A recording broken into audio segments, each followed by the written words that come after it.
Iya, iya, Saya iya. iri dengan orang Nasrani kok. Pengikut Isa dan Pengikut Isa. pengikutnya ditinggikan dari orang kafir sampai yaumil akhir. Lalu saya punya di mana kan gitu kan? Iya, iya, iya. Iya. Hanya saya buat tafsir lain nanti.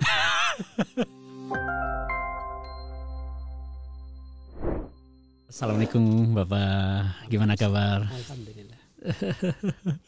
Makasih Bapak udah hari ini bisa mampir nengokin saya di sini. Alhamdulillah. Kita ketemu terakhir kapan Bapak ya? Ya cukup lama. Cukup lama ya lama sekali ya. Jadi Om Yandi, Pak Kiai ini sebenarnya Bapak saya yang memimpin, bukan memimpin, menuntun perjalanan spiritual saya ya. Jadi saya kenal Bapak itu sebagai seorang ulama yang penuh dengan kesejukan. Tapi saya itu kaget Bapak, waktu saya bertemu dengan salah satu mantan santri Bapak. Terus saya cerita mengenai Bapak, terus dia bilang, itu orang masih hidup ya? Kaget saya. Bagaimana mungkin seorang ulama dibilang itu orang masih hidup? Saya bilang, emang kenapa? Waduh, itu kiai itu paling killer nih kita, nggak boleh salah sedikit nih, hukumannya wah. Nah, gitu. Saya mikir, Bapak yang saya kenalnya kan nggak begini, orangnya sejuk, bicaranya juga kadang kita mau dengar juga, Bapak bilang apa, lembut suaranya. Nah, terus di kesempatan lain saya bertemu dengan Bu Haji, dengan Mama, dengan Umi. Umi bicara, bapakmu dulu nggak begini. Dulu itu bapak itu keras banget, ya.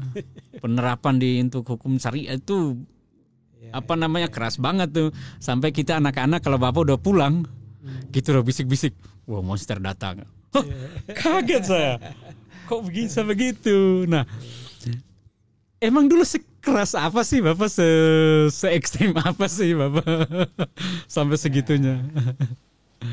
Alhamdulillah kalau hari ini dilihat atau awal perjumpaan ya menilai Bapak sebagai orang yang baik, itu Bapak bersyukur sekali. Karena kebanyakan orang bercerita saya sangat keras. Bahkan bukan saja di lingkup pondok, di luar masyarakat saja mereka sangat enggan. Ya, bahkan lucunya kalau saya naik angkot, itu kalau ada penumpang-penumpang ada di dalam angkot itu mereka geser. Mereka geser sampai sebegitunya. Ya saya sepertinya saya begitu aja. Hanya memang saya tidak pernah bicara dengan orang dengan ya seperti menyambut orang bahwa dia ya seperti apa, itu jarang sekali. Saya naik duduk diam. Nah itu sebenarnya bawaan natural Bapak atau itu dalam rangka posisi Bapak sebagai untuk menegakkan ajaran syariat atau seperti apa? Itu hukum. Ya saya harus jaga dalam diri saya, bahwa saya harus jaga diri saya. Karena yang ada di kiri kanan depan saya anggap bahwa itu tidak jelas. Dan lebih baik saya diam. Nah diamnya saya ini dianggap bahwa saya sangat keras seperti itu. Dan memang saya tidak akan pernah senyum dengan siapapun. Saya tidak perlu dengan itu. Itu karena anggapan bahwa sekeliling itu adalah orang yang nggak pantas secara agama untuk diajak ngobrol atau seperti itu atau bagaimana? Saya lihat bukan secara agama, dia belum memenuhi syarat saya karena sebuah perspektif hukum yang berlaku yang saya terapkan. Hukum agama, hukum Islam. Sendiri, yang memurnikan syariah itu ya. Yang berseberangan dengan saya tidak akan pernah berbicara dengan dia kecuali saya anggap dia itu belum jelas dia. Jadi lebih baik saya diam. Oh, oke. Dan itu kalau di pondok lebih jelas kita bicarakan, ya. Atau di pengajaran kita jelaskan. Ketika kita ada di tengah masyarakat, ya kita memilih seperti itu. Yang tidak sesuai dengan dalil-dalilnya, ya kita tidak akan pernah. Oh, itu dalil ya. Itu mungkin juga yang saya pernah ketemu, ada golongan di mana kalau ada orang memberi salam, dia nggak balas salamnya karena bukan golongan dia. Antaranya seperti itu. Oh. Ya. Karena kita ingin menegakkan syariah itu sendiri. Ya, dan ya kalau saya lihat perspektif di Indonesia masih terlalu banyak tidak sesuai dengan itu. Saya lebih memilih diam dan bersikap tegas terhadap ya siapa saja yang tidak sesuai dengan saya. Nah, makanya kalau pertemuan awal seperti anak band bilang, wah, kok lembut, saya pikir itu sesuatu yang aneh gitu. Ya, tapi saya harus bersyukur karena masih dinilai baik ya. Nah, itu maksud saya. Bagaimana se-ekstrim itu? Iya. Terus tiba-tiba jadi lembut. Nah, apakah itu tiba-tiba atau atau mungkin sebelum itu dulu deh Bapak, saya itu tertarik. Sejak kapan itu tertanam untuk di mindset atau dalam hati atau dalam pemikiran itu untuk menjaga kemurnian syariat itu, sehingga itu membentuk kepribadian Bapak? Itu sejak kapan? Sejak kecil seperti itu atau nanti sudah? Ya, kita tentu kalau masih kecil kita ikuti ya dasar-dasar keislaman yang umum, tetapi setelah berkembang dan kemudian kita mulai memahami lebih dalam terkait dengan prinsip-prinsip syariah itu sendiri, apa yang disampaikan di dalam Quran, hadis, dan kemudian fikih-fikih yang ada kaitan dan hubungannya yang harus dijadikan standar ya, implementasi dalam kehidupan itu. Ya, setelah kita menimba ilmu di berbagai tempat. Nah, baru kita menemukan bahwa ternyata ya banyak penyimpangan-penyimpangan. Jadi kita belajar untuk bagaimana memurnikan syariah itu. Ya, syariah murni yang harus kita terapkan adalah apa yang disunahkan. Ya, apa yang ada di dalam Al-Quran, apa yang ada di dalam hadis. Itu harus dikembalikan kepada ya maknanya dan praktiknya, itu seperti itu. Nah, khususnya di Indonesia sangat bertentangan seperti itu. Sehingga saya berpenampilan seperti itu. Dalam penampilan saya, dalam pengajaran saya, dalam akidah saya kan seperti itu. Nah, itu cukup kuat dalam kehidupan saya, dalam kepemimpinan saya seperti itu. Karena mungkin juga dari kecil itu diajarkan hal yang sama atau seperti kalau udah kecil ya kita kan sudah terbiasa dengan ya dimarahi kalau tidak sholat, kalau tidak baca Quran, ya sangat keras orang tua mendidik kita. Hanya itu, tapi peraturan tidak terlalu kita ketahui gitu ya. Setelah itu kita berkembang setelah memahaminya itu dan kemudian ya meningkatkannya seperti itu. Dari maksudnya pendisiplinan di dalam keluarga seperti ini dan aturannya seperti apa, itu kemudian meningkat. Nah, penampilan saya itu kita memurnikan, meningkatkannya gitu, seperti itu. Nah, hari ini kan banyak yang belum meningkat, masih seperti tradisi yang umum gitu ya. Nah, itu penampilan saya mungkin di situ berbeda. Nah, unik juga ya bahwa saya pikir itu sudah benar dalam kehidupan saya dan itu saya anggap sudah mencapai tingkat yang maksimal. Ternyata dalam posisi saat itu Bapak sudah merasa bahwa Bapak sudah di tingkat yang maksimal menegakkan, memurnikan syariat Islam. Tapi ada sisi-sisi lain yang kemudian juga kalau ini sudah benar, kenapa harus terjadi degradasi yaitu ya? Ya itu kan menjadi pertanyaan juga. Kita yang menegakkan seperti ini, tapi kemudian bisa jatuh gitu ya, seperti itu. Dan ya dia perhadapkan dengan satu situasi yang ya semua peraturan-peraturan itu tidak berdampak apapun dalam kehidupan kita kan itu.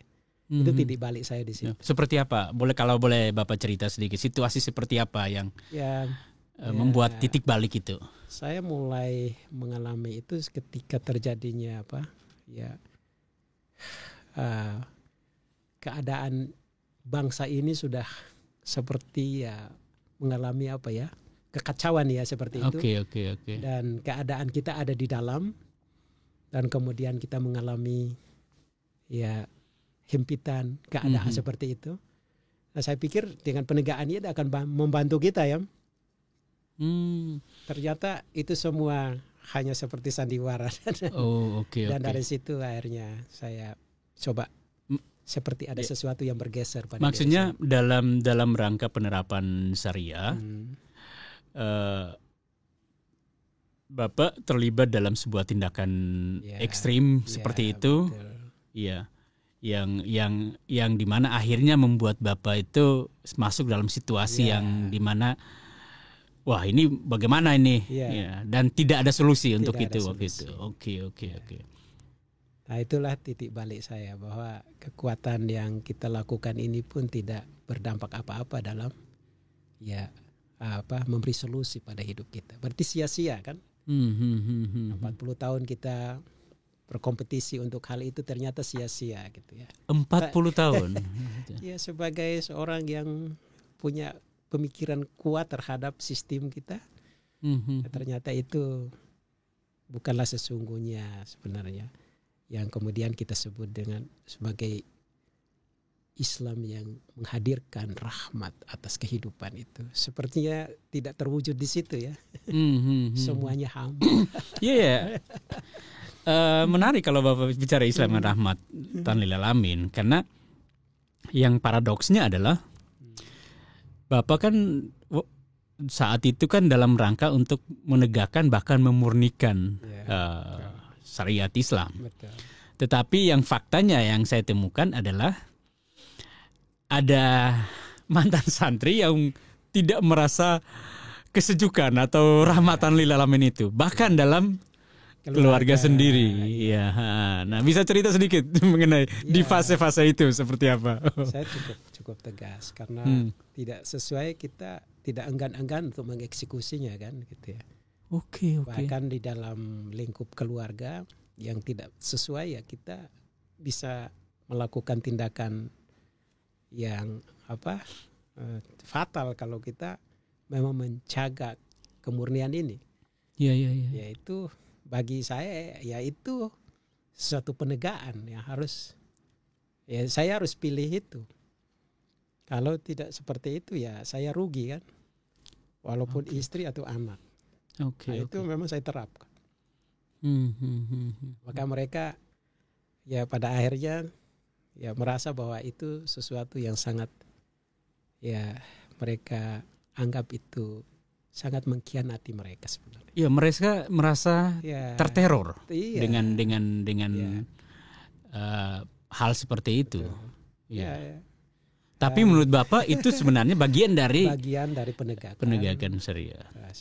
Dan mungkin mereka masih kurang rohani, kurang agama dalam menanggapi itu. Maksud mungkin. Tujuannya tegas seperti itu supaya mereka lebih rohani. Tapi secara natural, batin, ternyata mereka tidak merasakan itu. Justru seperti ada dalam satu tekanan atau penjara atau penindasan seperti itu. Nah, saya bisa bayangkan kalau dalam keluarga saja penerapannya seperti itu. Maaf kalau saya nanya, bagaimana dengan sikap terhadap non-Muslim sendiri? Apakah sama kerasnya juga atau seperti apa? Ya, saya sempat tadi bisa menangkap di mobil tidak mau bicara dengan orang karena mereka bukan kaum saya, tidak seperti saya. Tapi seperti apa pandangan saat itu? Kalau mereka sudah jelas, hukumnya sudah jelas. Apa? Kafir. Seperti itu. Ya, dan dia punya aturan tersendiri untuk orang kafir itu kan. Tapi kalau orang Islam yang tidak sesuai dengan syariah itu lebih Lebih kafir lagi. Lebih kafir lagi. Itu kerasnya kita di situ. Ya, bandingan dia orang kafir yang peraturannya ada jelasnya. Tapi kalau orang yang Islam tapi tidak menegakkan peraturan itu, ya itu kita sangat marah dengan tindakan seperti itu. Itu yang menyebabkan. Iya, betul. Sampai di keluarga itu lebih tegas malah. Gitu. Karena kalau orang kafir itu sudah jelas itu. Kalau hukum untuk dibunuh ya dibunuh aja karena memang udah jelas kan. Kalau sudah memang tertegakkan syariatnya kan. Iya. Kalau dia tidak berpakaian mukana atau apa semua ya kita sudah bisa batasi dia punya aksesnya kan seperti itu. Tapi kalau dalam keluarga atau dia Islam, kalau kita lakukan itu lebih buruk dari hukum semacam itu lebih tidak ada kompensasi di dalam. Kalau orang kafir kan ada kompensasinya. Disingkirkan dia di mana. Iya. Nah, kalau orang seperti ini dia Islam tapi tidak mempraktekkan, lebih buruk gitu. Ya seperti itu. Oke. Saya kemudian memilih bahwa sebenarnya Islam hadir untuk sesuatu yang bisa menghadirkan kenikmatan, kebaikan yang dapat dirasakan oleh alam semesta. Kalau kita dalam perspektif makna ya, Islam rahmatan lil alamin ya. Jadi makhluk apapun boleh merasakan kehadiran Islam kan gitu ya. Jadi bagaimana saya memikirkan seperti itu. Ya ketika tidak ada lagi solusi ya yang saya temukan di dalam ketaatan yang sangat ekstrem ini ya. Jadi saya menerungkan kembali kalimat Ar-Rahman Ar-Rahim itu tujuannya apa? Jadi itu personal sih. Jadi maksud saya, jadi ketika Bapak masuk dalam situasi yang sangat sulit, dan ternyata Bapak penegakan hukum yang Bapak selama ini agungkan ternyata tidak menolong untuk memberikan solusi itu, disitulah menjadi satu titik balik pemikiran untuk adakan sebuah memikirkan kembali ulang. Itu memikirkan kembali tidak lagi dengan makna syariat tadi, tapi hakikat daripada makna daripada satu akses keagamaan gitu ya, atau akses pemaknaan dalam Islam gitu ya. Jadi bukan pada konsep legal formal ini, hukum-hukum ini, tapi bagaimana bahwa apa sih rahmat yang perlu keluar dan diekspresikan sehingga alam ini bergetar terhadapnya atau dirasakan gitu ya. Tentunya kalau kita memang mewujudkannya, orang lain merasakannya gitu ya. Kalau istilah di sini ya ada maknanya yang keluar dari ekspresi itu. Ya, tidak lagi ditakuti, tidak lagi didiami, merasa tapi terteror. Disapa. Ketika disapa ada sesuatu feedback, ada umpan balik. Alhamdulillah, Ustadz masih mau senyum dengan saya, bersalaman dengan saya. Ada satu yang dirasakan gitu ya. Nah itulah kemudian ya secara pribadi makna ini muncul. Ya bahwa rahmat Allah ternyata perlu dirasakan, bukan ditakuti gitu ya. Oke. Nah, sehingga mulai kemudian ada ya menyikapi secara positif, khususnya keluarga. Ya keluarga itu, dan itu memang tidak gampang awalnya. Jadi praktik perubahan itu adalah dari diri saya sendiri. Bagaimana supaya dirasakan oleh ya keluarga saya gitu ya. Nah, saya mulai mempraktekkan apa yang baik di dalam kehidupan. Seperti apa? Seperti apa? Contoh. Ya. Kalau kita sebagai orang yang dianggap senior, orang sudah seorang ulama besar, seorang kiai ya. Sebenarnya saya tidak mau karena itu seperti kembali ke bayangan yang kurang. Kayak masa lalu. Jadi saya harus bersikap seperti biasa. Saya makan, bisa saya siapkan makan sendiri, dan bisa saya urus rumah, kamar saya bersihkan sendiri, dan bisa antri makan dengan anak-anak gitu ya, dan saya setelah itu saya cuci sendiri piring, dan ya itu saya coba. Jadi tidak lagi atas aturan-aturan yang saya terapkan. Oh, jadi Bapak tidak hanya berubah secara mindset, secara pemahaman, tapi dalam aktualisasi dalam kehidupan sehari-hari. Saya memulai dari situ. Jadi saya bagaimana perubahan itu kan dari saya. Iya. Ya, saya tidak akan pernah mengharapkan orang lain bertindak sesuatu untuk saya berubah. Karena kalau perubahan seperti itu sesuatu yang tidak jelas. Jadi saya mengambil prinsip perubahan harus dari saya. Apa yang harus dirasakan dalam perubahan? Dalam perubahan itu oleh orang lain. Gitu. Melalui tindakan, melalui sikap. Karena saya ingat juga Bapak, maaf, yang pernah Bapak bilang, saat ceramah di hadapan 2.000 orang, jemaah angguk-angguk, pulang satu istri dan beberapa anak geleng-geleng. Itu sebuah kegagalan dalam prestasi menurut saya, kegagalan. Kita di luar sana dihargai, sangat diapresiasi, bahkan mungkin orang menyatakan sangat diberkahi, tetapi tidak menjadi keteladanan dalam kehidupan keluarga, itu gagal. Dan saya mau belajar dari itu. Jadi sebelum yang banyak mengangguk-anggukkan kebaikan itu harus terlebih dahulu dari dalam. Dari dalam. Harus istri sendiri, anak sendiri benar-benar angguk-angguk kalau Bapak yang di Bapak sampaikan ini baik. Dan tidak gampang. Anda sudah terhormat, posisinya nyaman, semuanya seperti sangat terbaik, dan itu menunjang suatu kebahagiaan ganda, kebahagiaan dunia dan kebahagiaan akhirat. Sudah posisinya nyaman itu. Tetapi setelah lihat secara maknawi itu salah besar itu ya. Jadi akhirnya saya coba merubah ini dan tidak gampang itu. Ya tadi pertama ketika pulang sapa, peluk satu dan minta maaf. Padahal tidak ada kesalahan apapun, tapi saya harus minta maaf. Bapak lakukan itu? Sebab yang terkesan bahwa saya ini kalau pulang itu bukanlah orang damai yang pulang. Bukan seorang ayah yang pulang. Bukan seorang ayah, seorang penjahat yang sangat jahat. Gitu. Penjahat yang sangat jahat. Gitu ya. Walaupun ini pakai pakaian kiai nih, ulama nih. Ya jangan lihat pakaiannya.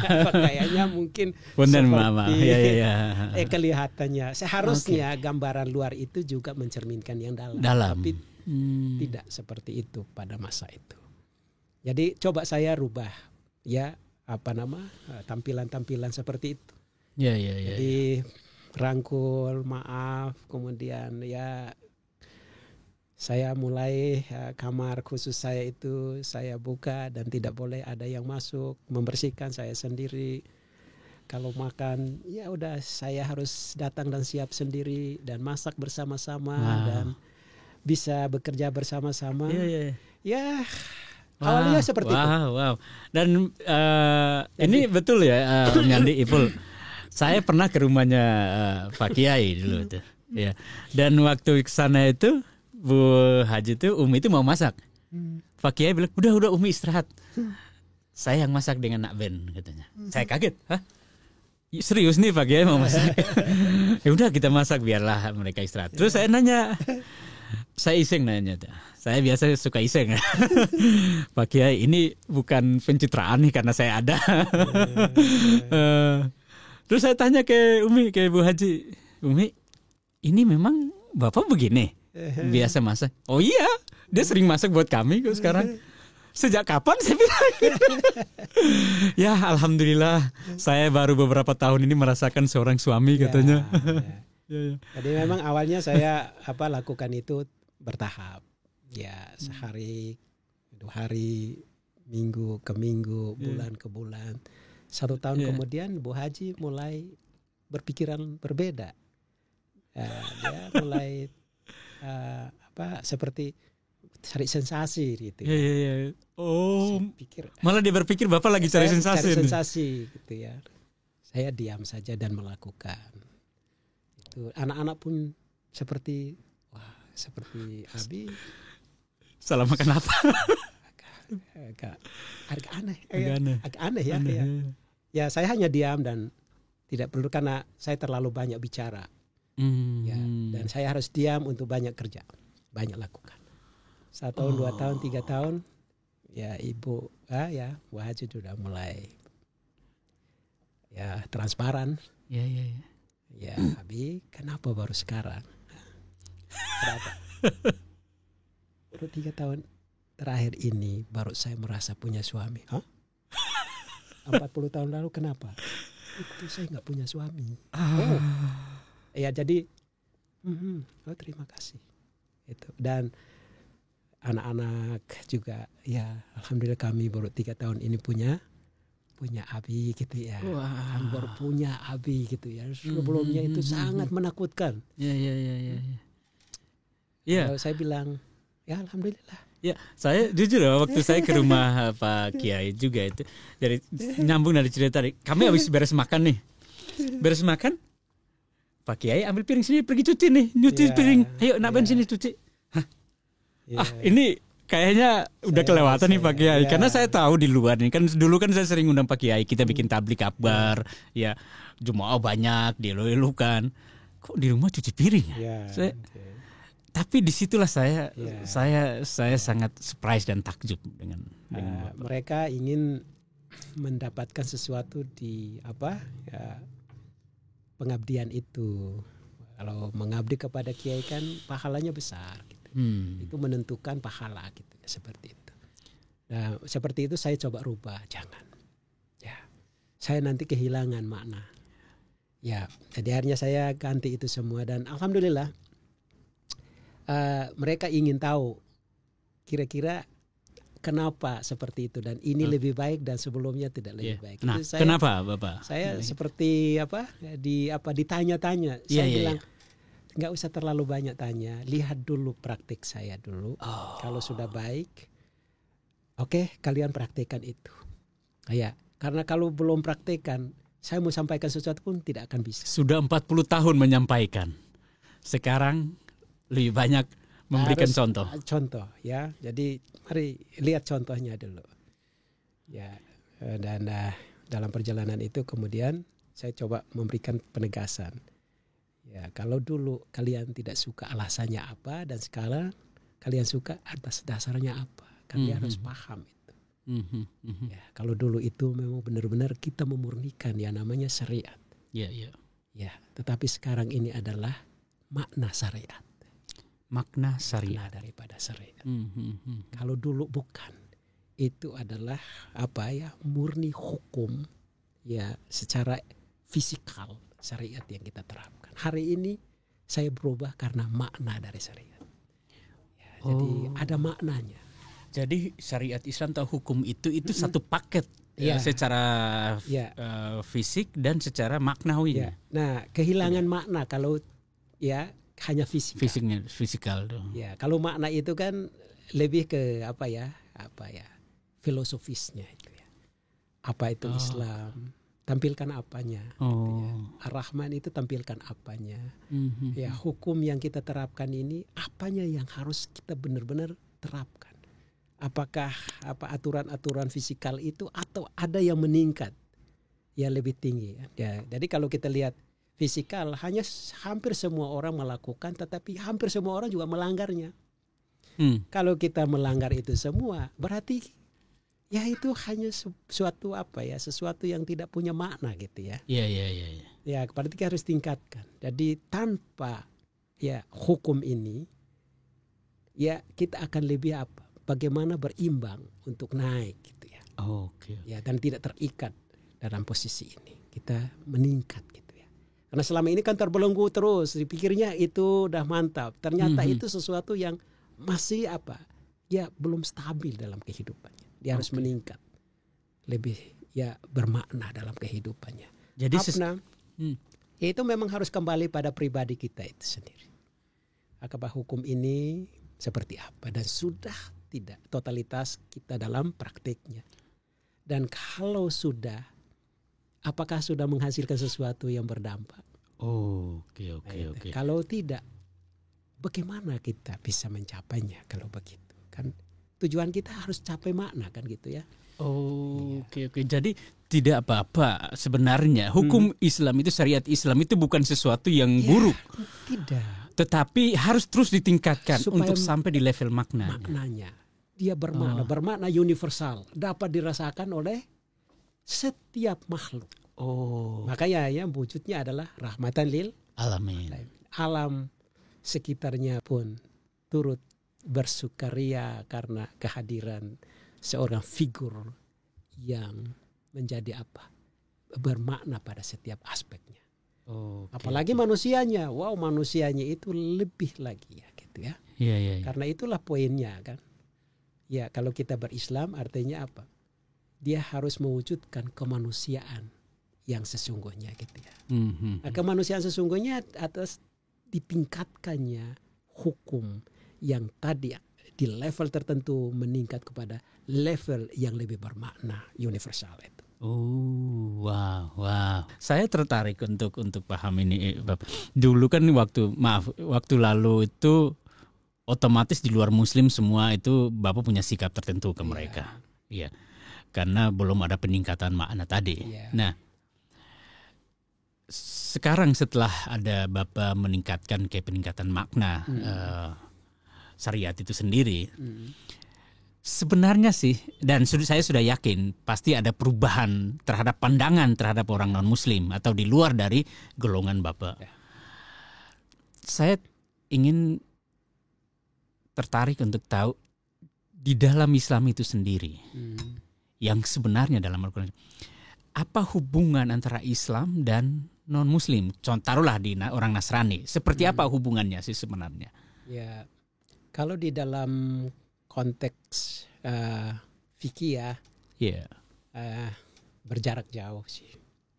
Kalau hadis dekat sedikit, Quran lebih dekat. Oke. Lebih dekat. Seperti apa? Misalnya kita ambil secara umum saja ya. Al-Hujurat ya 13.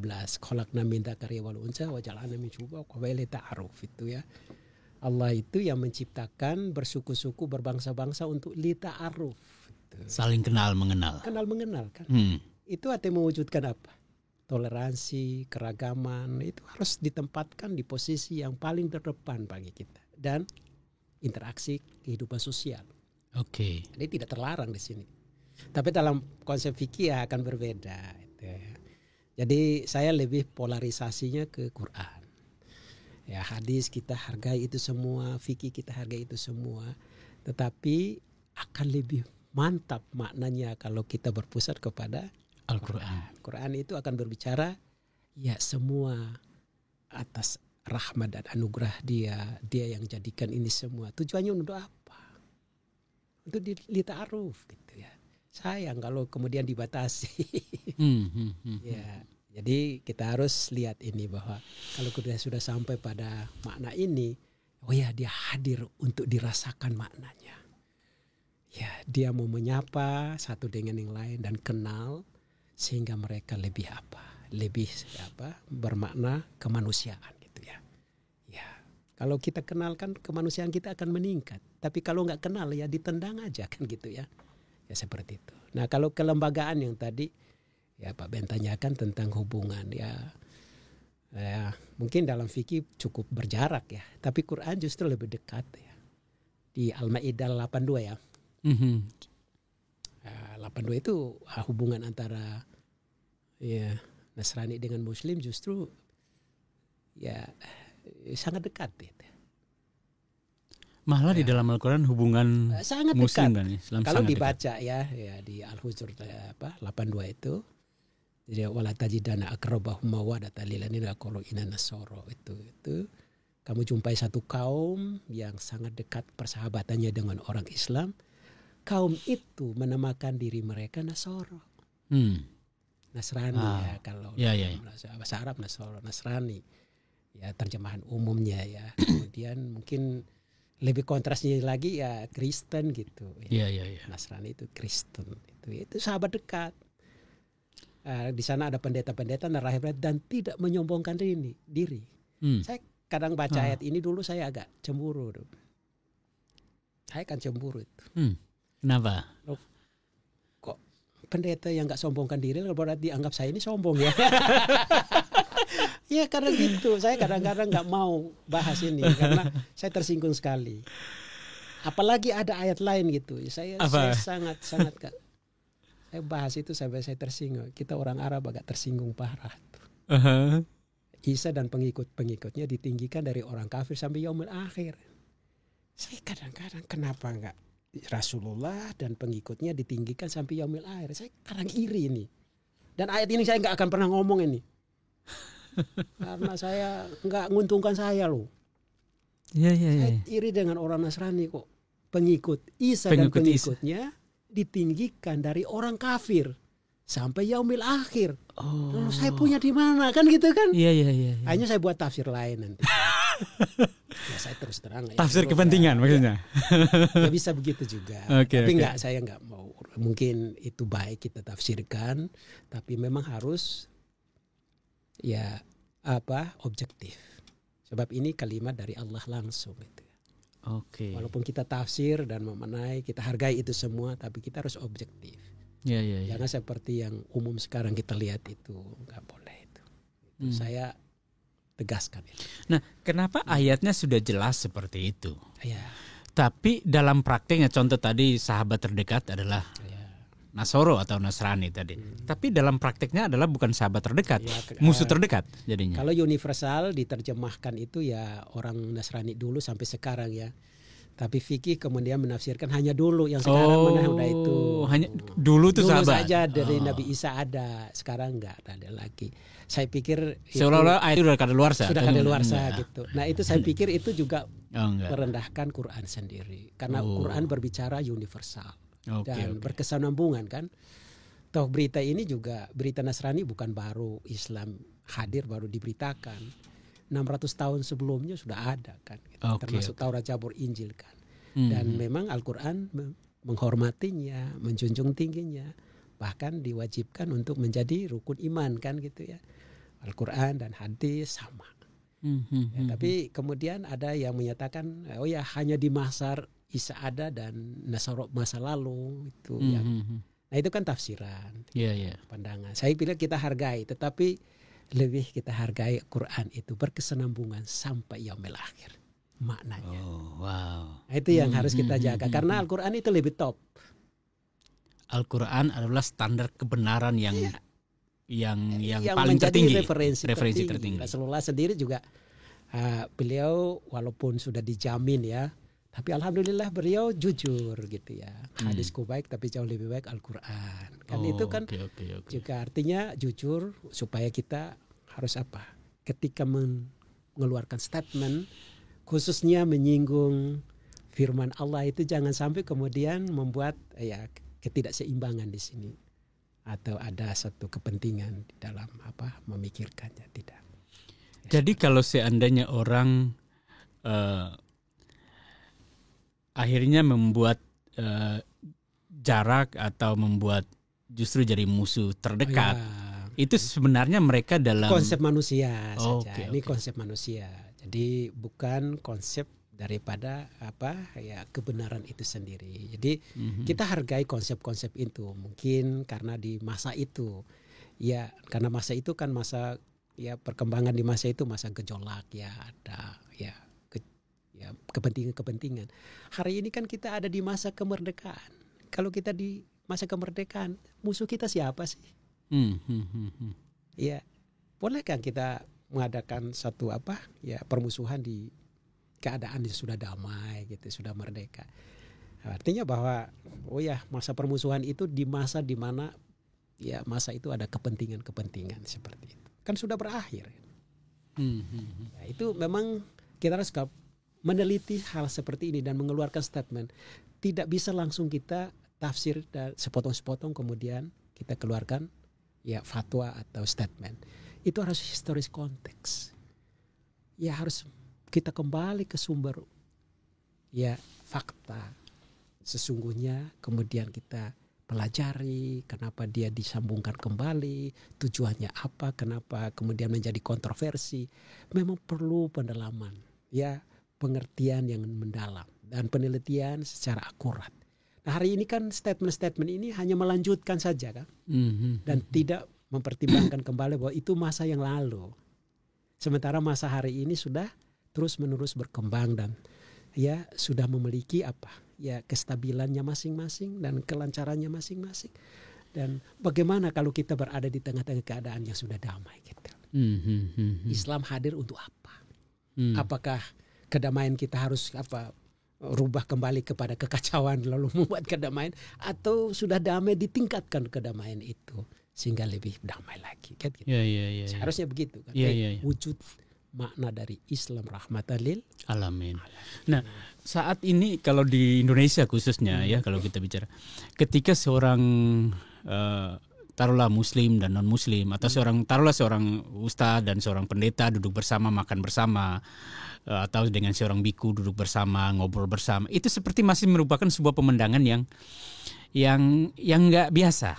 Ya, padahal yang tadi Bapak jelaskan tadi bahwa Al-Quran secara terang benderang mengatakan bahwa sebenarnya adalah sahabat terdekat. Kenal mengenal, duduk bersama. Anda kalau tidak duduk bersama dan Anda hanya menduga dari belakang tembok, Anda itu munafik itu. Ya, Anda membuat sesuatu yang tidak jelas seperti itu, mengeluarkan satu statement yang tidak jelas. Duduk bersama akan lebih indah. Dan saling menghargai, saling menghormati satu dengan yang lain. Kan itu wujud Islam seperti itu. Duduk berdampingan satu dengan yang lain, bercakap-cakap. Pada prinsip-prinsip dasar penyampaiannya semua baik kok, dalam etikanya kok. Coba tanya agama mana yang etikanya buruk.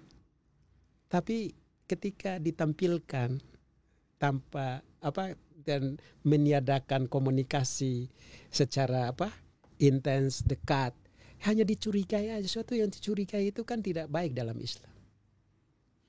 Mari duduk bersama-sama dalam kebaikan. Kita duduk bersama bukan untuk mengkafirkan atau menghilangkan akidah seseorang. Enggak. Justru di situlah kepantasannya seorang yang punya akidah yang jelas. Karena orang takut kalau duduk bersama ngomong dengan biksu, ngomong dengan orang selaman, mabur imannya. Terkontaminasi imannya. Saya pikir itu enggak rasional. Enggak rasional. Anda berarti enggak punya iman itu.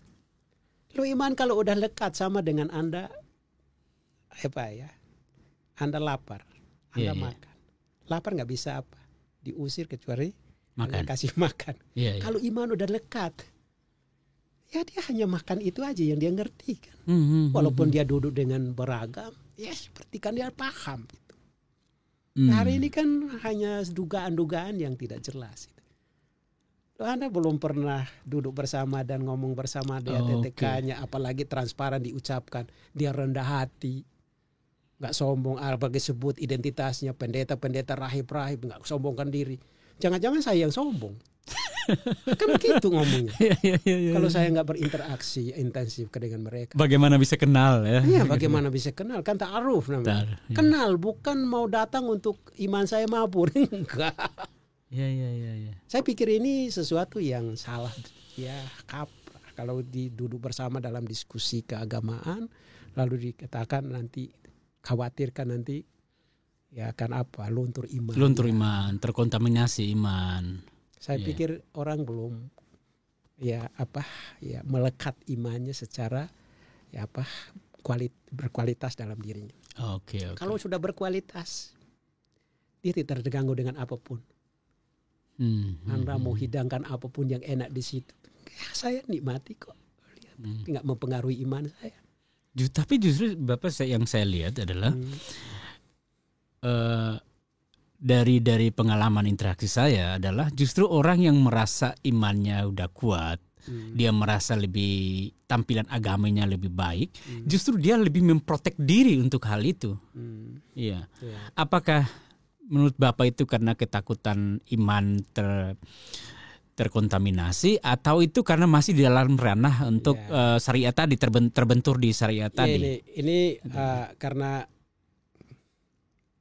terlalu protektif ya. Iya. Ya, terlalu protektif terhadap istilah-istilah yang sakral gitu ya. dan simbol-simbol sakral, ada disakralkan gitu ya. Iya, iya. Nah ini akan sangat sulit sekali ya, ketika dia sudah berpakaian gini, dia anggap bahwa ini sudah oke dan tidak boleh menyentuh siapapun karena itu.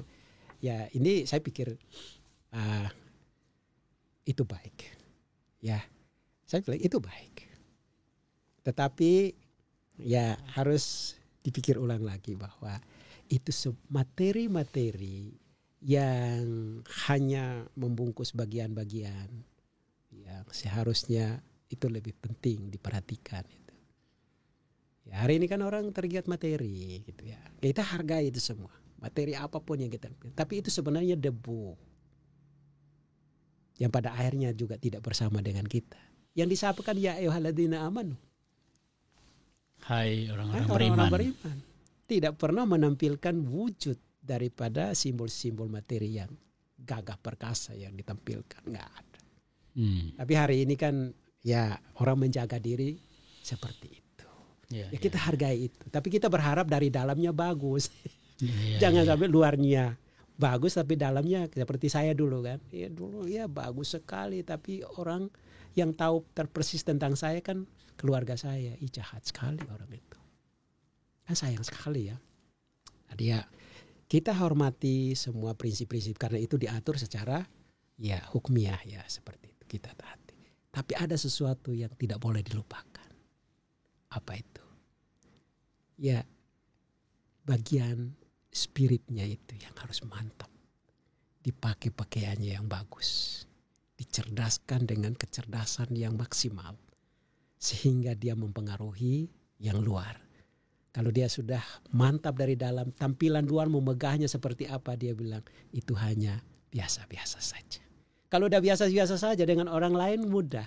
Tapi kalau dia sudah berjarak, itu berarti ini antara itu sudah tidak bisa dipisahkan. Nah, ini agak sulit ya. Alhamdulillah saya sudah di ranah itu. Jadi ini hanya pembalut sementara dan dengan siapa saja saya akan sapa.